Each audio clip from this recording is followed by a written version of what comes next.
সামাজিক যোগাযোগ মাধ্যমে মাত্র কয়েক সেকেন্ডের একটা ভিডিও, কিন্তু সেই ভিডিওই এখন লাখো মানুষের আলোচনার কেন্দ্রবিন্দুতে। ভিডিওতে দেখা যাচ্ছে ড্রেসিং রুম থেকে বের হওয়ার আগে লিওনেল মেসি সতীর্থদের উদ্দেশ্যে বলছেন, সবাই শান্ত হও, আসল বিষয় হলো আমাদের শান্ত থাকতে হবে, এসো সবকিছু ভুলে যায়, আমাদের কাজ শুধুই খেলা করা, চলো খেলায় মন দিই। প্রশ্নটা ঠিক এখানেই, সবকিছু ভুলে যেতে বললেন কেন তিনি? কি এমন হয়েছিল যা ফাইনালের ঠিক আগে দলের সবাইকে ভুলে গিয়ে শুধু খেলায় মন দিতে বলার প্রয়োজন পড়লো? আমি ব্যক্তিগতভাবে বহু বছর ধরে আর্জেন্টিনার খেলা দেখে আসছি।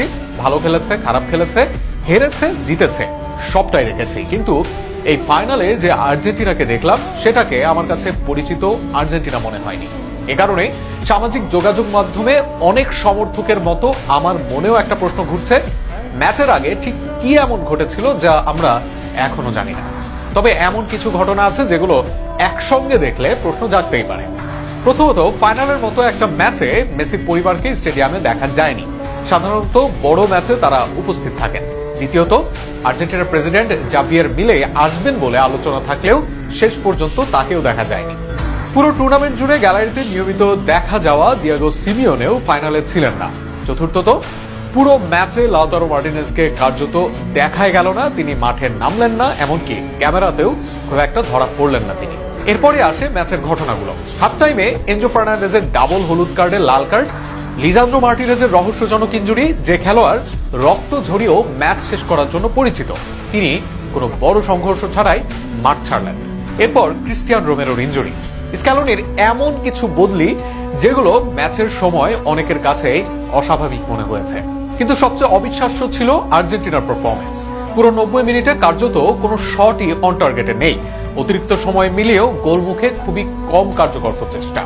যেখানে স্পেন প্রায় 800টির কাছাকাছি পাস খেলেছে, সেখানে আর্জেন্টিনা 300রও কম পাস সম্পন্ন করেছে।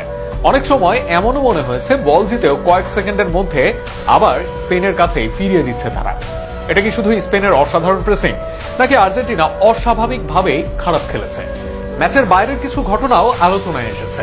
ক্রিস্টিয়ান রোমেরো ট্রাম্পের সঙ্গে হ্যান্ডশেক না করা, এসবের সঙ্গে সরাসরি কোনো সম্পর্ক আছে কিনা তা আমার জানা নেই, তার কোনো প্রমাণও নেই। কিন্তু সামাজিক যোগাযোগ মাধ্যমে এগুলো নিয়েও নানা ব্যাখ্যা দেওয়া হচ্ছে। আর সবচেয়ে বড় বিতর্ক তৈরি হয়েছে গোল্ডেন বল নিয়ে। অনেক আর্জেন্টিনার সমর্থকের মতে মেসি এই পুরস্কারের যোগ্য দাবিদার ছিলেন। ফুটবলের ব্যক্তিগত পুরস্কার নিয়ে বিতর্ক নতুন কিছু নয়, তবে এবার সেটি আরো বড় আকার ধারণ নিয়েছে। আরো একটি ঘটনা পুরো বিতর্ককে আরো জটিল করে তুলেছে। সেমিফাইনালে ইংল্যান্ডকে হারানোর পর আর্জেন্টিনার কয়েকজন ফুটবলার লাস মালভিনাস সন আর্জেন্টিনাস, অর্থাৎ মালভিনাস আর্জেন্টিনার বা ফকল্যান্ড আইল্যান্ডকে আর্জেন্টিনার বলে দাবি করা একটা ব্যানার হাতে তুলে ধরেছিলেন। পরে জানা যায় এটি কোনো সংগঠনের ব্যানার ছিল না। সান্তিয়াগো নামের এক আর্জেন্টাইন সমর্থক ম্যাচের দিনই হোটেলের বিছানার চাদর কেটে মাত্র কয়েক ডলারের রং তুলি দিয়ে এটি তৈরি করেছিলেন। স্টেডিয়ামের নিরাপত্তা তল্লাশি ফাঁকি দিয়ে তিনি ব্যানারটি স্টেডিয়ামে নিয়ে যান। ম্যাচ শেষে সেটি মাঠে ছুড়ে দিলে Giovani Lo Celso, Nicolas Otamendi সহ কয়েকজন খেলোয়াড় সেটি ক্যামেরার সামনে তুলে ধরেন। বিষয়টি শুধু ফুটবলের মধ্যে সীমাবদ্ধ ছিল না। মালভিনাস বা ফকল্যান্ড দ্বীপপুঞ্জ নিয়ে আর্জেন্টিনা ও যুক্তরাজ্যের দীর্ঘ রাজনৈতিক বিরোধের কারণে ব্যানারটি আন্তর্জাতিকভাবেও ব্যাপক আলোচনার জন্ম দিয়েছে। ফিফার নিয়ম অনুযায়ী মাঠে রাজনৈতিক বার্তা প্রদর্শন নিষিদ্ধ হওয়ায় অনেকেই প্রশ্ন তোলেন, এই ঘটনার কোনো প্রভাব কি পরবর্তী সময়ে পড়েছিল?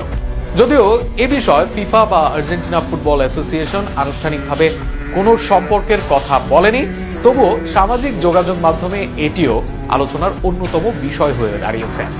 এর সঙ্গে যোগ হয় পুরো টুর্নামেন্ট জুড়ে চলা রেফারিং বিতর্ক। বিশেষ করে স্পেনের ডিফেন্ডার এমরিক লাপুর্তা প্রকাশ্যে অভিযোগ করেছিলেন আর্জেন্টিনা নাকি রেফারিদের কাছ থেকে বাড়তি সুবিধা পাচ্ছে। সামাজিক যোগাযোগ মাধ্যমেও ফিফা বয়, রিগড এবং স্ক্রিপ্টেড ওয়ার্ল্ড কাপ এই ধরনের মন্তব্য ছড়িয়ে পড়ে।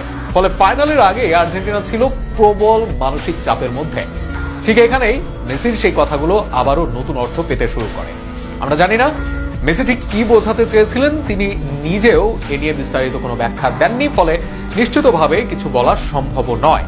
তবে এখন একটা প্রশ্ন হলো, আপনি যদি বিশ্বকাপ ফাইনালে খেলতে নামেন আর ম্যাচের আগের পুরো সপ্তাহ জুড়ে সবাই যদি আপনার দলকে নিয়ে বিতর্ক করে, তাহলে কি সেটা খেলোয়াড়দের মাথায় প্রভাব ফেলবে না? অবশ্যই ফেলতে পারে, বিশেষ করে এমন একটি ম্যাচে যেখানে একটি ভুলই পুরো ক্যারিয়ার বদলে দিতে পারে। ফুটবলে একটি বিষয় খুবই গুরুত্বপূর্ণ, যা মেন্টাল নয়েজ, অর্থাৎ মাঠের বাইরের এমন সব চিন্তা যা খেলার সময় মাথার ভেতরে ঘুরতে থাকে। সমালোচনা, রেফারির সিদ্ধান্ত, প্রতিপক্ষের বক্তব্য, সামাজিক যোগাযোগ মাধ্যম, সংবাদ মাধ্যম, এসব যদি একজন খেলোয়াড়ের মাথায় ঘুরতে থাকে তাহলে সেই খেলোয়াড় শতভাগ মনোযোগ নিয়ে খেলতে পারবেন না। অনেক স্পোর্টস সাইকোলজিস্ট বলেন, বড় ম্যাচে টেকনিক্যাল প্রস্তুতির পাশাপাশি সবচেয়ে বড় চ্যালেঞ্জ হলো মাথাকে শান্ত রাখা। এ কারণে কোচরা প্রায়ই বলে থাকেন ইগনোর দ্য নয়েজ, অর্থাৎ বাইরের কোলাহল মাথার মধ্যে এলো না, শুধু খেলায় মন দাও। মেসির বক্তব্য শুনলে সেটার সঙ্গে যেন বেশ মিল পাওয়া যায়। সবকিছু ভুলে যাও, শুধু খেলায় মন দাও। এ দুটি বাক্য আসলে খেলোয়াড়দের মানসিকভাবে রিসেট করার বার্তাও হতে পারে। আরেকটি বিষয়ও এখনো গুরুত্বপূর্ণ, বিশ্বকাপ ফাইনালের আগে মেসি ইনস্টাগ্রামে একটি আবেগঘন পোস্ট করেছিলেন। সেখানে তিনি পুরো যাত্রা, সমর্থকদের ভালোবাসা এবং ফাইনালের গুরুত্ব নিয়ে তিনি লিখেছিলেন। অর্থাৎ বাইরে তিনি আবেগ প্রকাশ করেছেন, কিন্তু ড্রেসিং রুমে এসে তিনি ঠিক উল্টো কথা বলেছেন, আবেগ ভুলে যাও, শুধু খেলো। এটা আসলে বিরোধিতা নয়, বরং একজন নেতার দুই ভিন্ন ভূমিকা। একদিকে সমর্থকদের সঙ্গে আবেগ ভাগ করে নেওয়া, অন্যদিকে সতীর্থদের আবেগ নিয়ন্ত্রণে রাখা। কারণ মাঠে অতিরিক্ত আবেগ অনেক সময় ক্ষতির কারণও হতে পারে। মেসিকে আমরা সাধারণত খুব শান্ত একজন অধিনায়ক হিসেবে দেখে থাকি। তিনি খুব কম চিৎকার করেন, খুব কম নাটকীয় বক্তৃতা দেন, বরং ছোট ছোট বাক্যে কথা বলেন। কিন্তু সেই ছোট বাক্যগুলোই অনেক সময় সবচেয়ে বেশি প্রভাব ফেলে দেয়। আর্জেন্টিনার অনেক খেলোয়াড় আগে বলেছেন, ম্যাচের আগে মেসির উপস্থিতি তাদের আত্মবিশ্বাস বাড়িয়ে দেয়। তিনি লম্বা মোটিভেশনাল বক্তৃতা দেন না, বরং খুব সহজ ভাষায় সবাইকে শান্ত থাকতে বলেন। এই ভিডিওটাও হয়তো তারই একটা উদাহরণ। এখন আসি ম্যাচের দিকে। দুর্ভাগ্যজনকভাবে আর্জেন্টিনা ফাইনালে 1-0 গোলে হেরে যায়। 16 বছর পর বিশ্বকাপ জেতে স্পেন। মজার বিষয় হলো ম্যাচ চলাকালে বড় কোনো রেফারিং বিতর্ক তৈরি হয়নি।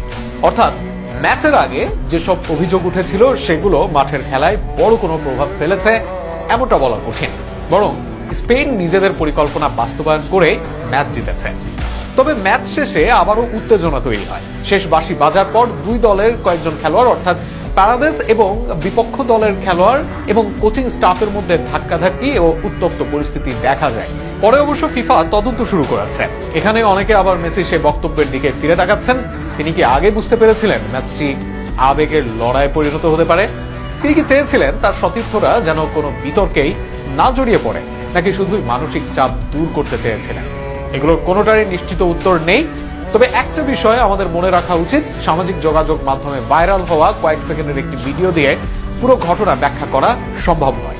ভিডিওর আগে কি বলা হয়েছিল, পরে কি বলা হয়েছিল, কোন প্রসঙ্গে তিনি কথাগুলো বলেছিলেন আমরা ঠিক জানি না।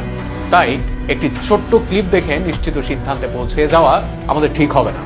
আজকাল অনেক ভিডিওই কনটেক্সট কেটে ভাইরাল করা হয়, ফলে দর্শক অনেক সময় সম্পূর্ণ চিত্রটি দেখতে পান না। শেষ পর্যন্ত আমার কাছে মনে হয় এই ভিডিওর সবচেয়ে বড় শিক্ষা অন্য জায়গায়। একজন অধিনায়কের কাজ শুধু ট্যাকটিক্স বোঝা নয়, তার সবচেয়ে বড় দায়িত্ব হলো দলের মানসিক অবস্থা নিয়ন্ত্রণ করা। বিশেষ করে এমন একটি ম্যাচে যেখানে কোটি কোটি মানুষ তাকিয়ে রয়েছে তাদের দিকে। মেসি ঠিক সেটাই করার চেষ্টা করেছিলেন বলেই আমার কাছে মনে হয়। যদিও শেষ পর্যন্ত ট্রফি জিততে পারেনি আর্জেন্টিনা, কিন্তু তার সেই কয়েকটি শব্দ দেখিয়ে দেয় বড় ম্যাচের আগে একজন নেতা প্রথমে কি নিয়ে ভাবেন। প্রতিপক্ষ নয়, রেফারিং নিয়ে নয়, সমালোচনা নিয়েও নয়, বরং নিজের দলের মনোযোগ। হয়তো ঠিক এ কারণেই তিনি বলেছিলেন, এসো সবকিছু ভুলে যাই, আমাদের কাজ শুধু খেলা করা। আর সত্যি বলতে বিশ্বকাপের মতো মঞ্চে এর চেয়ে শক্তিশালী বার্তা হয়তো আর খুব বেশি পাওয়াও কঠিন।